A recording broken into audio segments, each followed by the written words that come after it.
របៀបចង់រូបមន្តនៅ Facebook បិទ ad ដែលស៊ីថ្លៃរបស់យើងនឹងដោយសារប្រវត្តិ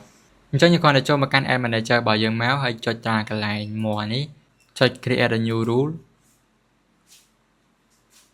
ចុច Next ទៀតមកហើយថងកន្លែងនេះផងដែរយើងធ្វើការដាក់ឈ្មោះនៅ new rule របស់យើងនឹងមកហើយកន្លែងនេះគឺជា apply rule តែយើងចង់ដាក់ rule នឹងទៅលើ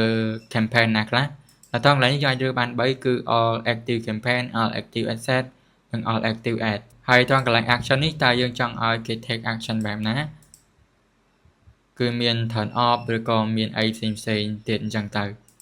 ហើយถ้าគាត់ចង់រៀន book page ឲ្យគិតថ្លៃអាចចូលទៅរៀនវគ្គ free មួយនេះបានដែលគាត់ recommend ពីតា book នៅខាងក្រោម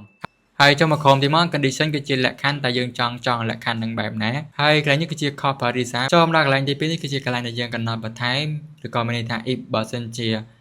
if comparison នេះស្មើប៉ុណ្នេះឬក៏ if comparison នេះធំជាងប៉ុណ្នេះឯជាដើមហើយថងកន្លែងនេះខ្ញុំរើសយក is greater than 1.10 អីចឹងទៅអូខេអញ្ចឹងដល់ពេលយើងបង្កើតគឺវាចេញតម្រង់បែបនេះហើយថងកន្លែងនេះគឺជា time rate ដែលយើងអាចធ្វើការសេរីបាន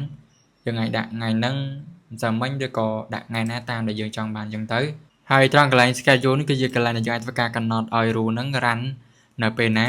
យើងអាចធ្វើការកំណត់ថងកន្លែងខាងលើនេះកំណត់ជា daily ឲ្យ rule ហ្នឹងដំណើរការចាប់ពីម៉ោង12ព្រឹកដល់ម៉ោង1ព្រឹកអីជាដើមហើយថងកន្លែងនេះគឺយើងអាចធ្វើការ custom បានតែយើងចង់ឲ្យ rule ហ្នឹងដំណើរការនៅពេលណាអញ្ចឹងថងកន្លែងនេះបន្ទាប់ពីយើងបានធ្វើការ set up រួចហើយយើងគ្រាន់តែធ្វើការ create មកតែប៉ុណ្ណឹងគឺជាការសាច់ហើយថងកន្លែងនេះមិនដែរបើសិនជាយើងអត់ចាំបាច់ឬក៏យើងអត់ទាន់ស្វែងយល់ពីវាទេយើងអាចចាំបាច់ប្រើវាក៏បានដែរហើយអញ្ចឹងនេះគឺជារបៀបក្នុងការចងរូបមន្តឲ្យ Facebook បិទ ad ដែលស៊ីថ្លៃរបស់យើងនឹងដោយសារប្រវត្តិ